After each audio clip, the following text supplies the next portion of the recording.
Hi guys, and we are going to do a review on this Yamaha Zuma I bought about a year ago. So it'll be 1 year review. Almost got 500 miles on it.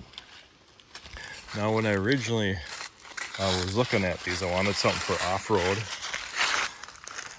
I was looking at this, I was looking at a Ranger, I was looking at ATV, I was looking at a off-road bike, motorcycle, a dual sport, and I looked at a Ranger, a lot of money, and I really, since all my kids moved out, it's like I really didn't need anything that big. And then I looked at a dual sport, and the problem with a dual sport with someone my age is I had a really hard time climbing on and off that bike because they're tall. Then I had to narrow down to a ATV. And I really want something that had that is legal on the road, blinkers, horn. And so then I landed on this Zuma. It's 125cc. I was looking at a 49cc unit. The problem is that it wasn't fast enough. I wanted to go in traffic. It just didn't have the power. But the advantage of 49cc in Minnesota is that you don't need a license, you don't need to insure it. And with this, I had to get a motorcycle license. I had to get insurance. I had to get a plate for it. I didn't have a motorcycle license. I had to go through that. And I barely passed. The guy in front of me had a full dress Harley and did better than me. But I did pass. I got it. So I'm set for life now. So I did add the windshield. This is Yamaha Windshield. I originally had a third party on there. It just wasn't very good, so I sent it back and I tracked down the Yamaha one. I did add what they call the guard or armor to it. I added these handlebar protectors, grip protectors, hand protectors.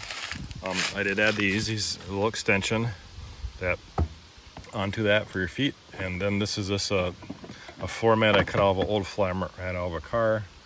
I put some stickers on it. I put this seat web thing. I add the trunk. I added this little bag here. So yeah, I really like it. I just use it for off-road back and forth to town. That's all I wanted to use it for. And problem in Minnesota, we don't have some people who drive in the winter, but we're probably driving this probably mid-October. Drive it till the snow falls and it starts getting cold. And then this gets parked away for the winter. It does have a lot of room.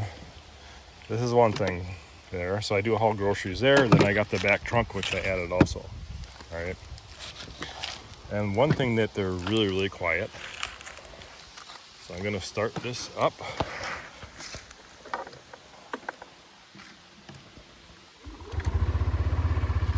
And it's pretty quiet. It's about as quiet as a golf cart. Golf carts are really popular around here as well. I actually look at a golf cart too. But for my needs, this is perfect. It is an off-road scooter, so it handles the off-road really well. It is dirty, of course, because that's 99% its riding is off-road. So what we're going to do is I'm going to mount my phone on the front, and then record me going into town, and then we're going to speed that video up. So it should be interesting.